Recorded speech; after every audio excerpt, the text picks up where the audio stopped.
Bonjour, bonjour, bonjour, bonsoir, bonsoir chers amis de Rango TV. Je sais que vous êtes très nombreux en train de regarder ce soir parce que j'ai vraiment hâte de vous parler. Moi, il y a des gens qui disent que le monde est boring. Moi, je ne le dis pas. Je suis vraiment contraire à tout le monde. Là, j'écoute de la musique à la maison et je vous cherche. Vous êtes où? Je ne vois personne, mais j'ai envie de vous parler. Voilà, ce soir, je vais vous parler de quoi? Bonjour, bonjour, je ne sais même pas qu'est-ce que j'ai à vous dire. Hein. Mais je vais vous lire quelque chose de vrai. Voilà, c'est quoi? Je sais pas. Quand on cherche les nouvelles, on dit c'est quoi la RDC, c'est quoi? Eh bien, la RDC, c'est mon pays. Je suis né en République démocratique du Congo. Né et grandi en République démocratique du Congo. J'ai fait 35 ans avant de sortir de mon pays. Et puis voilà, je suis maintenant en Europe depuis plusieurs années aussi. Voilà. Vous avez deviné mon âge. Je suis quand même un petit vieux loup. Mais je ne viens pas ici vous parler de mon âge, car aujourd'hui, ce n'est pas mon anniversaire. C'est plutôt l'anniversaire d'une jeune dame qui s'appelle Liliane Ampoy et que je salue. Actuellement, Liliane Ampoy se trouve à Chitamil, où elle s'est retrouvée avec ses amis, en train de siroter un verre, en train de manger un peu de tabac de Mbisi chez Mama Nelly et Vicky Bonjeka à Chitamil, le couloir de Manchester que vous connaissez. Voilà. Donc, tout le monde derrière moi, nous disons joyeux anniversaire à toi, Maman Liliane Ampoy, la très chère épouse de notre ami et frère Blaise Mawanda. Trobi, joyeux anniversaire. Nabaninga Nayo, on dit un grand bonjour aussi à Maman Nzuzi et Ntimba Moussaï, mes jumelles. Il y a Maman Edwige Ongimba qui est dans la partie et Maman Nelly aussi. Les autres, je ne sais pas qui d'autre était là. En tout cas, Maman Liliana, joyeux anniversaire, bonne fête. Que le bon Dieu te garde, que le bon Dieu te souhaite, te donne tout ce que tu veux. En tout cas, fais ton vœu, tu l'auras grâce à Dieu. Merci beaucoup. En dimanche chez vous. Très prochainement, le dimanche, je serai avec vous. C'est ça, je dis, vous allez vous endimancher le dimanche prochain avec une belle émission. Et ce sera une surprise. J'ai pas changé d'adresse. Je suis toujours à la même adresse. Quoi que tu racontes, je suis toujours là. Voilà. Ben, quand un proxénète parle, on ne l'écoute pas, on le laisse parler. Voilà. Merci beaucoup avec ton travail. Moi, c'est Raphaël Ngoma, je ne suis pas comme toi, je suis comme moi. Voilà. Bandeko Babodingo, Awa Tozali, Katinamboka, Manchester, Masolo, Ezali, Nini. Balobi Mama Rachel a Kosangi Sabato le 26 mars. Le 26 mars 2022. Et Kozala Wapi, na Lord Street, et pas il y a Pasteur Clay. Na salle où Ezali Kolo, et pas il y a église, il y a Pasteur Clay. Na Lord Street, oui, Lord Street. En tout cas, Balobi, Motoako Zanga et Talié. Bandeko Babolingo, Rachel Belezi Katoyebi avec le DJ Brandon, vraiment un des meilleurs DJ de Manchester. Ako Zanga Teko Sepesabiso na Mindoule na le 26 à partir de 20h. En tout cas, Bandeko Babolingo, Ndoule et Zako Toka déjà à 19h. Donc on a 20h match Zamabe, match Kozala Somo, Elengi Wapi Bazui Wapi Mboka. Elengi. Mboka Elengi dans Manchester. En tout cas, Lelo Tozali dans ma solo, il y a Wenge Musica Maison Merte, Ezali Wenge Musica BCBGT, Ezali Wenge Musica 4x4 tout terrain. Wenge Musica 4x4 tout terrain, Bandeko Babolingo. Impact. Impact, il y a Nini, Tolobi Impact, il y a Nini. Impact, il y a Impact, il y a Masolo, Oyo, Toyoki, Oyo, Tokoyoka. Oyo Tomoni que Wenge Musica tout terrain 4x4 basangani lolenge bazalaka na tango ya kala pour que babete la biso musique mais ba signer contrat avec Amadou Diabaté Amadou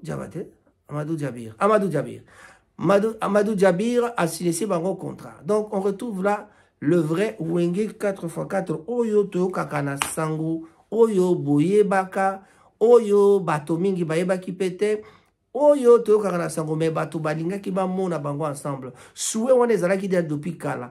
Mais malgré soué wana bato bazela ke bana wana bandima ko beta musique esika moko moi ma solo et le kaka bien te parce que bazali kozanga toujours sponsor oyo akosangisa bango. Mais là on la personne de Amadou Djabi oyo to kaka déjà na ba nzembo balansaka kombango ya ba sénégalais, mais c'est peut-être un ancien sénégalais, les gens qui sont nés à Kinshasa, qui ont grandi à Kinshasa. Bonjour, donc ma solo voilà. Donc voilà.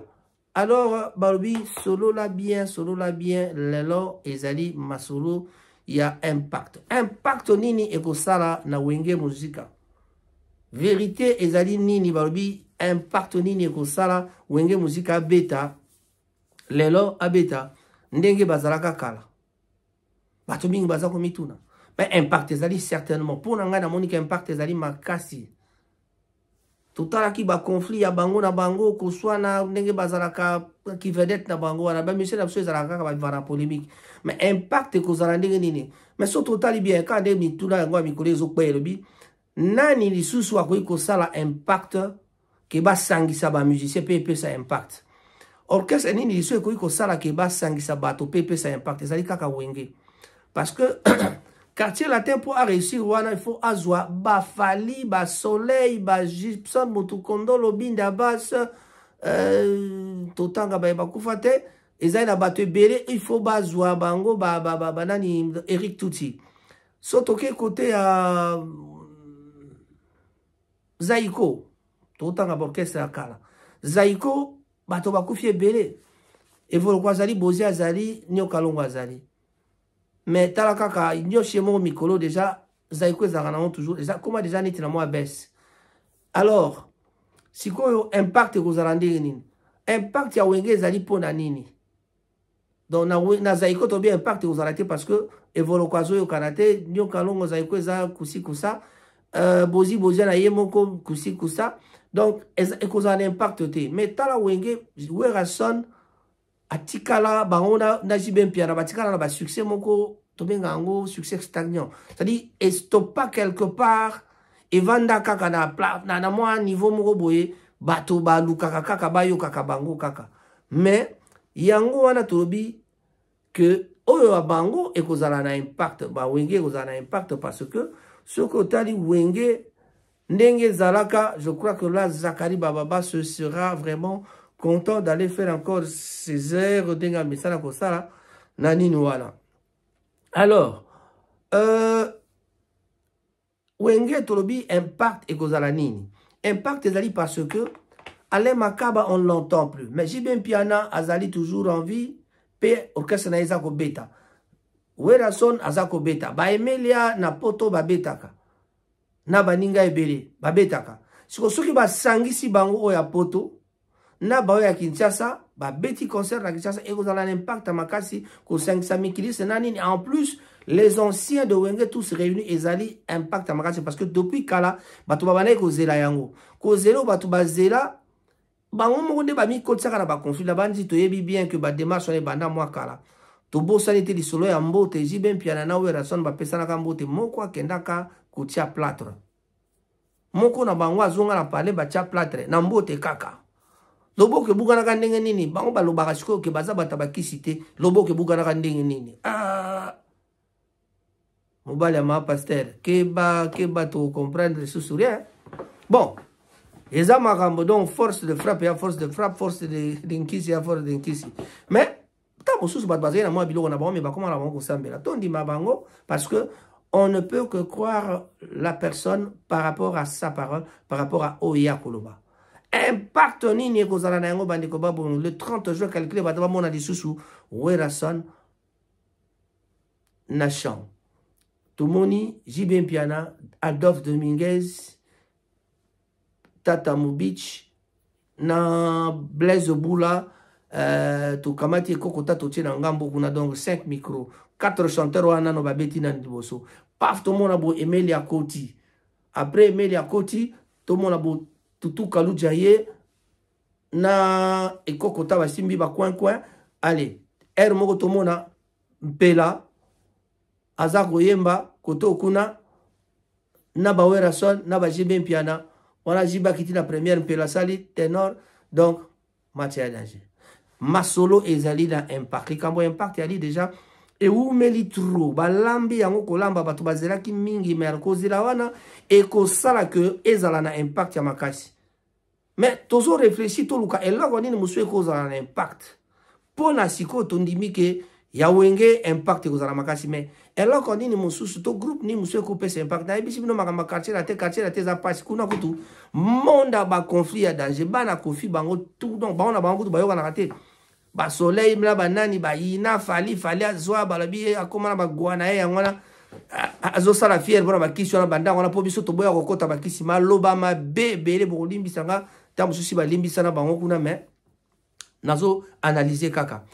Donc ba balobi ke kuna ba kisi kuna ba boy mais en tout cas bazo ndi mafali mais bazo ba biloko wana yo sali biso pe to ko sala ngome po to boya kana biso iza makambo. So boyeko pesa makambo ozwa pe makambo te ya pesa makambo azwa makambo ki mwana bandal a profita lekana bapa ya bambuta asali masolo azuma ela bavie parce que so borobi azana bakisi donc bavie na epi bana bagwa ba ko firo me dekutu de ramba benga ki un guru donc makamba ngotu donc ba mission so bobenga bonga banganga bobenga bonga ka batu ya bakisi tout ça donc na ebité soki to goyi koloba nini à ce propos. Bandeko babolingo match ezali likambo ya impact na wenge musique. Donc wenge musique 4x4 tout terrain bako betela biso les sous concert. Tala kaka impact esalaka déjà tango bapanzanaka Werason JB Piana babeti JB Piana na maison mère babeti concert ezalaka nini. Ezalaka nini bandeko concert banda na 20h et continue tina 11h soki 12h next day. Donc force de frappe wana ezalaki oyo okondimate ke bato bakozala na puissance to courage énergie ya kobeta ba ndule banda butu wana te tongo etani pele ki na sima ya midi disusu ya mokolo elandi ezalaki vraiment événement moko. Je crois que bula ba o masasi betaka na masasi mokolo wana na fiki en tout cas eza ba événement oyo bato bamonaka makambo na bango. Un peu de jus de pomme. Voilà. Pour mon kakate to mélanger de pomme. Mandeko ezali kaka ndenge na kolma mino likambo ya impact. Impact wana eko sala nini. Soki ba beti concert na Kinshasa eko ka ba beta concert wana na Afrique, ba kenda na Cameroun, ba kenda na peut-être na Côte d'Ivoire.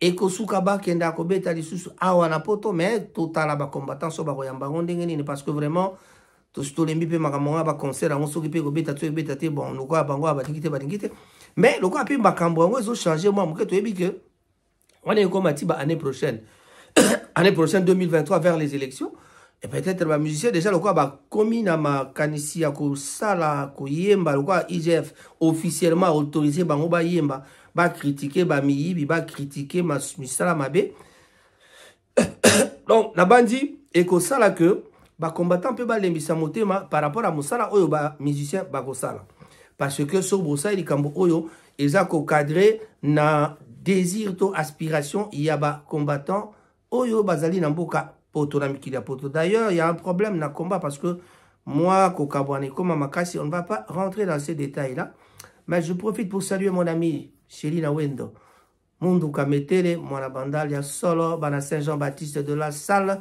En tout cas, ba année wana totangaka na ba ngo na ba 0 année ti na 6e année primaire to betaka na chorale ya Maître Malovunu. Je crois que Durango Shikomawatu qui se trouve maintenant au Canada au Boyebi très bien. Encore un ami Djudjuse Azali awana na Paris. Toujours les amis d'enfance ba Moussa Zimi bazali na Kinshasa. Ridicule Kunga, d'habiter Sokazawa, puis Bernard Elbert, d'habiter Sokazawa, puis Kokolo toujours à Kitambo, un grand cadre na Katambo à Kinshasa. En tout cas, Bambote mingi na baibanso oyo bakolandangai. Na pesi pembote na baninga ya Manchester. Vivie Monjeka et pas wapi baninga bazeko sepela siko anniversaire ya mama Liliana Mpoy. Monte maya bato ya Ndekonabiso Blaise Mawanda. Baliko ba bolingo bana Manchester soki onyo kata soki boyebe sika bokendaka. Et do coiffure kuna na Salford avec ozela pona bongisa mito na ciseaux d'or na ye. Bandika ba bolingo bano ya ngambo pe bakendaka pa ya Mijo Barber Shop. Ciseaux d'or pe moto eze pa boye kaka pona ko bongisa ka mito ya bato bandiko ba bolingo misala wana.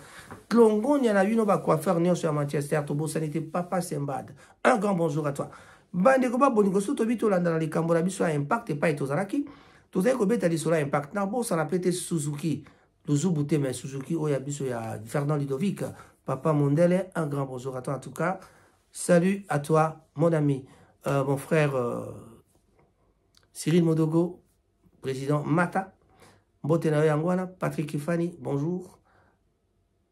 Je ne manquerai pas de citer Guy Bochard Moulongo, Papi Moussongo, prix Nobel. En tout cas, Yalingaranaye, héritier Wata, donc Soukaramwana.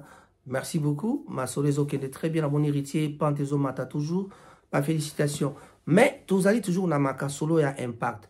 Et là, qu'on nini et qu'on sala les sous que na musique, na bisoba sangi ça va toper ça l'impact. Surtout, vite, la vive la musique, papa et Mbacha Kenda.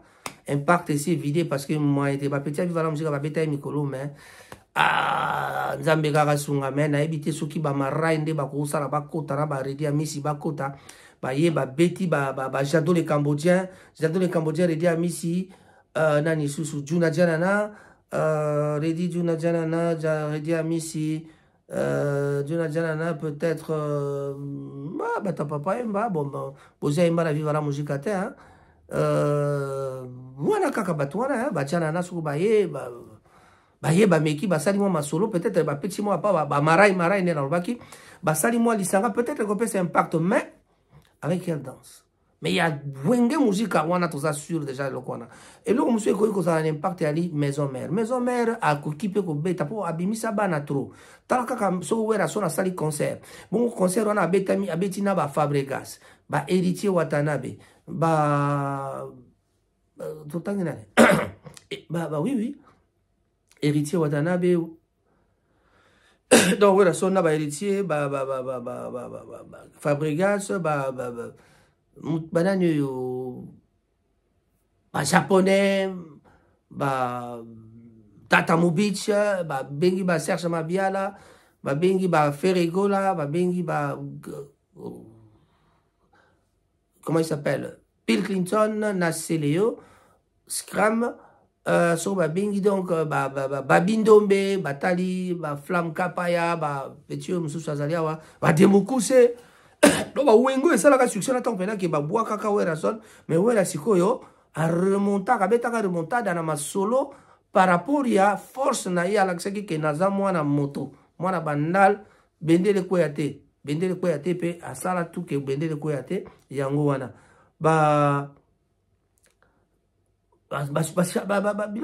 Serge Mabiala quoi. Quand il y avait encore l'occasion de voir les Serge Mabiala chanter avec les Babindombe, donc et ça biloko bien.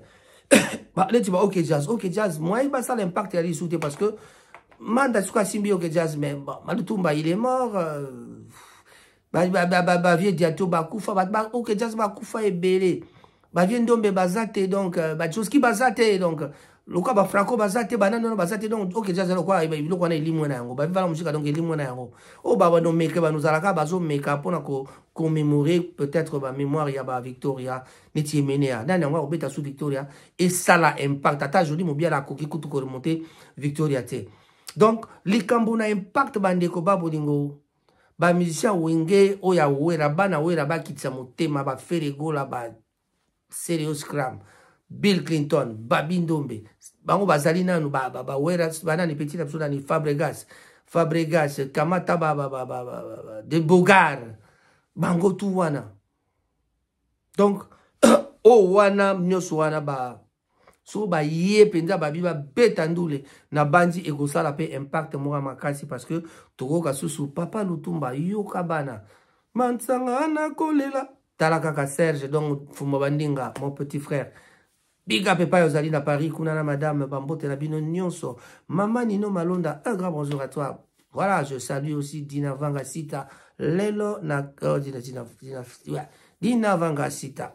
Après ça, comme maman n'a donc on a qu'à Lelo. Voilà. Donc le grand frère c'est Coco, donc la petite soeur de Coco qui est ici à Birmingham avec nous, toujours aux côtés de Juna Mbafou que je salue. Ah oui, Togo Sanate, Bato Nyonso, Bana Birmingham, Nyonso Oyo, Bakolanda, Nino, Simaya Koko, Nabandi, Tozana Maman ministre, Titina Al Capone, Maman Mosei, Titina à Calpone, en tout cas maman na bana bambote na yangwana, maman na ba Priscilla, maman na ba Duisette, mbote na maman na Emmanuel bambote na yangwana. Notre ami JP, ah pourquoi pas saluer JP, le grand Chofa. Ouais. Balobi, respect na papa. En tout cas, chers amis, tous allez toujours dans les Cambouis impact et que ça la nini na bandi Lopez Sambia vous allez très content. Abenga moninga dudunzo ngoba kita pena Kinshasa pena ki ba prêtre ba kiti Kinshasa ba bi noto ke pena gotala.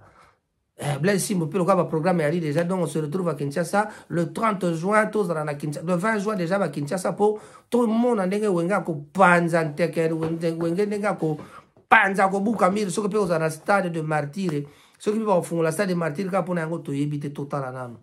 Bandi ko babolingo ezali likambo ya impact wana ezolakisa nini impact yali eloko oyo ekosala effet ekosala makelele ekolamusa bayi bakufa ekolamusa bato na tina te bayeba te wenge muzika ezali équipe ya force bana wana bazali bato ya makasi oyo bakoki koya pona kolakisa bino ke bazali nano basila te. Pourquoi ekozala na impact ezali kaka parce que bato wana ba mikonja wenge bazali toujours na force de frappe pour nini bazali na orchestre na bango o ezali toujours kobeta ezali orchestre à succès. Alors ba orchestre à succès c'est ba orchestre o ezala no kobeta ti leloyo.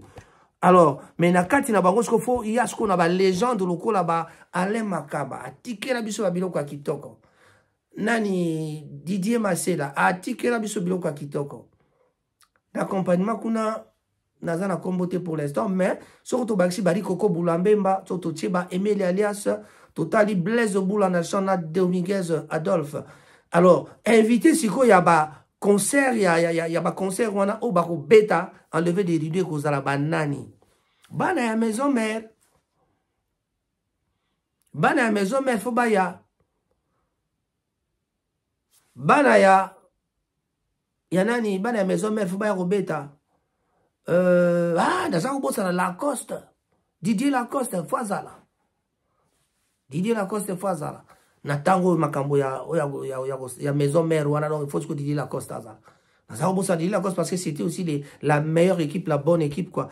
Donc, si vous avez ya maison mère, on dit bah enlever les rideaux, Amadou Djabi, Sokozali, Soki, Ozaki na idée, on a des fois bana ya maison mère, faut pas enlever les rideaux, côté ya bana ya JB Mpiana pe faut pas beta enlever les rideaux wana donc pour na ba beta ba nzembo ya JB Mpiana à succès o eza sikoyo sans JB Mpiana bana ya maison mère pe wena son pas kamata bato na ba beta ba nzembo ya maison mère sans donc bato ba en équipe nationale pour on est équipe nationale ba musicien à Congo équipe nationale à musicien à Congo tondimi yango penande wana ke ezali ko pesa masolo kitoko bande ko ba bolingo.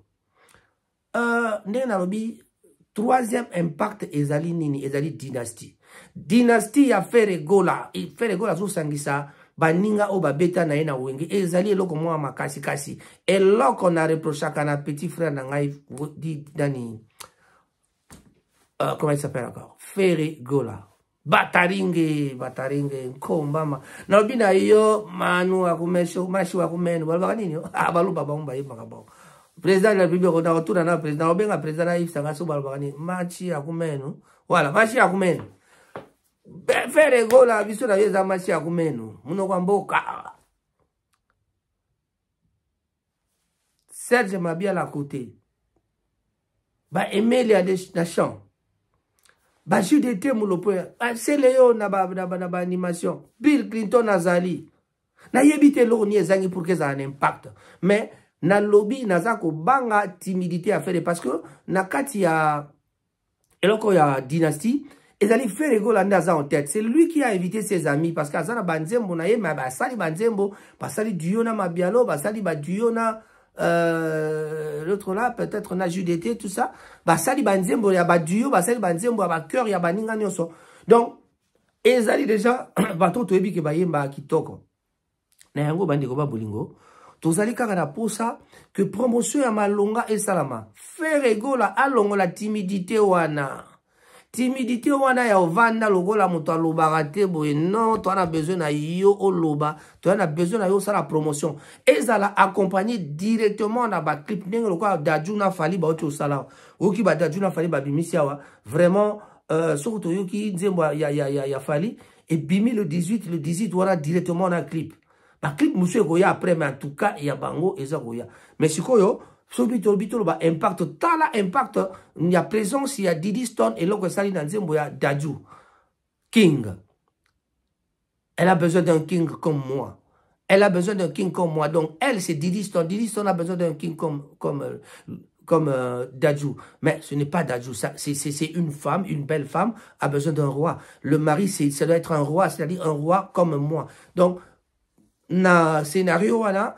Dadju Azar se présentait comme étant l'homme capable d'épouser par exemple la star mannequin la star mannequin nani moi nabiso Diddy Stone Olomide Diddy Stone Olomide boye bibi ali mannequin mon nene à Paris au festival de Cannes alors vraiment ezali likamboya impact na fond sonore bo kawana ali nzemboya king babingo king ya Dadju le king Dadju le king Suka bantu bakoma na banka ba king ozomona donc masolo yangwana bandeko king Dadju ezali na impact monene nzembo oyo tozali toujours na masolo ya impact soko yoki nzembo oyo oyoka te mateza kitoko vous allez la beauté à Diddy Stone eza ko défiler dans clip et les gens ont aimé mais ce qui est bizarre Hermoro Dadju s'est présenté mais Abima qui est un peu méconnaissable mais cette façon d'être méconnaissable il y a Dadju et celle qui batuba linga clip en parce que les déguisements moko epesi moi connotation moko un peu bizarre oh bato ba sepeli na yango en tout cas il faut avoir de l'imagination il faut être Dadju ou bien il faut être le producteur de King pour que oyoka ozalana idée on oh là là na otala pe moi mukena misuna beauté en moi na a Koffi Olomide ko inanga ite parce que vraiment ataraza papa mais papa pe alula kamona et elle ko dona na cadre ba compliment to pesi ba compliment mais c'est vraiment c'est une belle fille hein. Tambolo ba Koffi Olomide ala le longa Koffi Olomide mais Koffi Olomide ke mutunguba est-ce que bino bina il pas dans mutunguba bon mutunguba parce que moi c'est pesi kitoko ko lega ya papa mais non yes quoi ça asangisa beauté symbiose ya beauté ya alia na ya Koffi voilà et ça dit ma solo donc la beauté d'une personne dépend de la façon dont mon oiseau vous décririez moi je décris Diddy Stone de cette façon là mais quand on change de camp et qu'on retourne vers voir ce que Fally nous a fait impact la solo bamno likambo impact nzembo ya Fally eza un impact nini et titre yango ka 100 clip officiel ya 100 soko tali yango bandeko ba bolingo osomona du professionnel osoko sentir du professionnel voilà on sent du professionnel na cadre yango basali clip eza kitoko c'est ce que je veux pour la dynastie 100 voilà Dadju a combien 9 millions et puis même Mokolo mais Fally à la rythme n'est pas malembe mais sûrement comme toi il n'y en a pas deux dans le vie comme moi il n'y en a pas deux non plus ata bolobi nazanga ngaingoma 100 ngai naza 100 on va s'en aller on va s'enjailler moi et toi moi et maman Zouzi on va s'enjailler on va s'en aller on va s'enjailler bon on est à mon bandal ok voilà, on vous laisse avec le fond sonore de Fally Ipupa. Mais en tout cas, ce que j'aurais voulu vous faire comprendre, c'est l'impact. Tala impact on une épaissie dans la chanson Oyo. Clip, bilamba balati, ba couleur va choisir, l'endroit, l'emplacement. Ndenge ba sali clip. C'est ce que je veux la dynastie avec mes petits frères aussi. Oyo ba petit nango mosusu ya côté à dynastie Ferrego là. Sauf que yoki message yo koleka par Serge Mabiala. Serge Mabiala c'est mon petit frère. Vidéo là na osalango. En tout cas, lobi na tongo Serge Mabiala kozango. Na yebisa ye ayoka yango message yo ezali ya Ferré. Ba clip ezala ya solo. Bo bebi sambongo po bo gagner mbongo. Vous avez bato assassin bo récupérer mbongo kotoyo. Na mikili. Et là, on va attaquer ça, c'est basali la koda, na soki na nini sokoda, ba futa ka batute, wana bango itali bango kuna. Mais bino bali batami kili, oyo mbongo e yaka par mois, mbongo e yaka tous les 3 mois ba futa ka mbongo na SACEM. Bozali bino nyonso enregistré. Musicien sami kili azwa ka mbongo na ye, pona ba droit d'auteur. Ah, droit d'auteur ezali payé.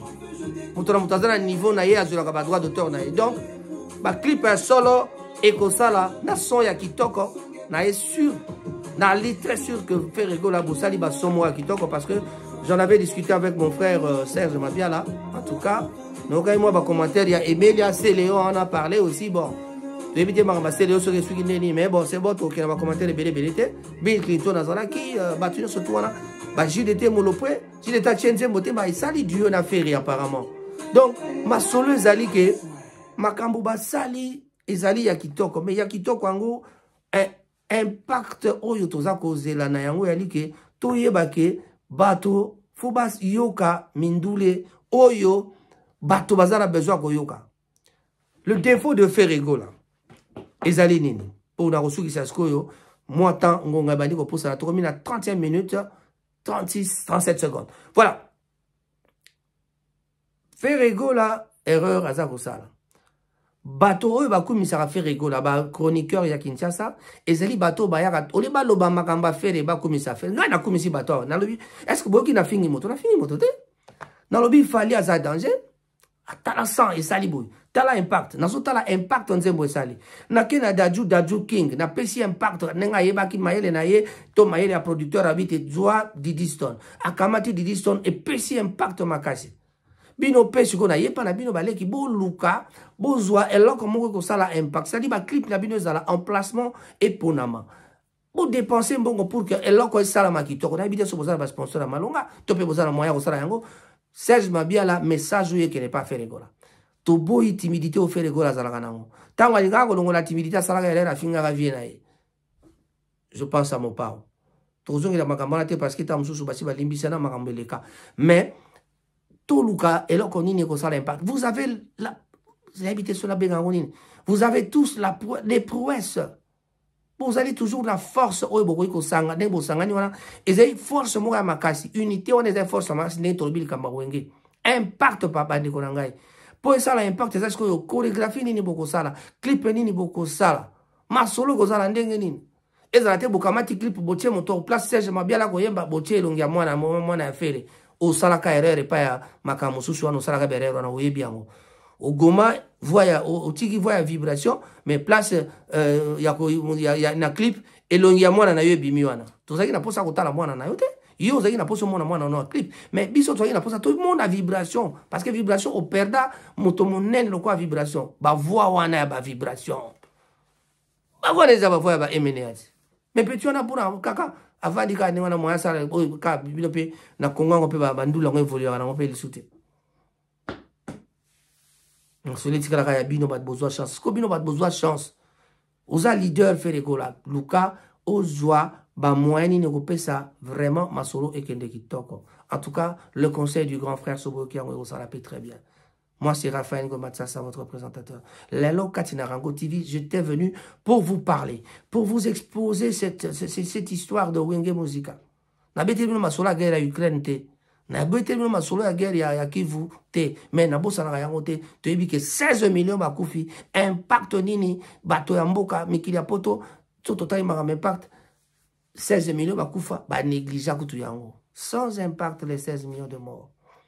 Pourquoi sans impact? Je dis parce que bah commémorer nota bah salata journée moko ya commémoration il y a ebandeli la guerre te bah commémorer ka mokolo yo bato bazo ba rebelle ba kotaki yango de ba commémorer mokolo ba bombela biso lumumba ba koma ko commémorer yango mais mikolo ba guerre banda guerre zo continuer mokolo bato ba kufa ka 10 ba kufa ka 20.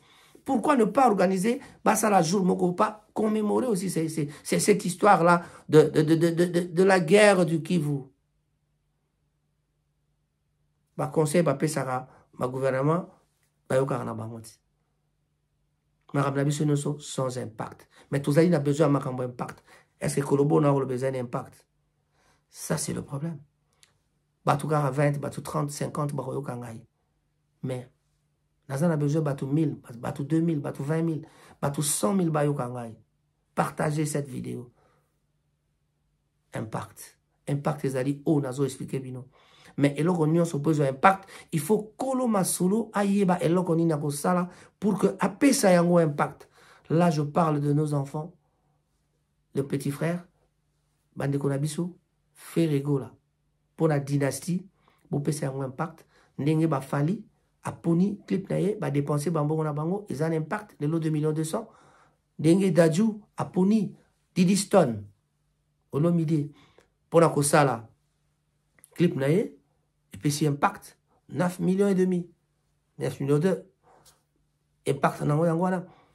Oui, la son lelo basangani bayo pona koye bakaka masolo ambongo pona bayebi ke impact kozala lisangana bayebi ke ko pelisa moto feu oya le roi de la forêt ekobima feu oya toujours Jibin Piana. Quand je pense à Jibin Piana, je pense encore à Guy Bochar Molongo. Toujours.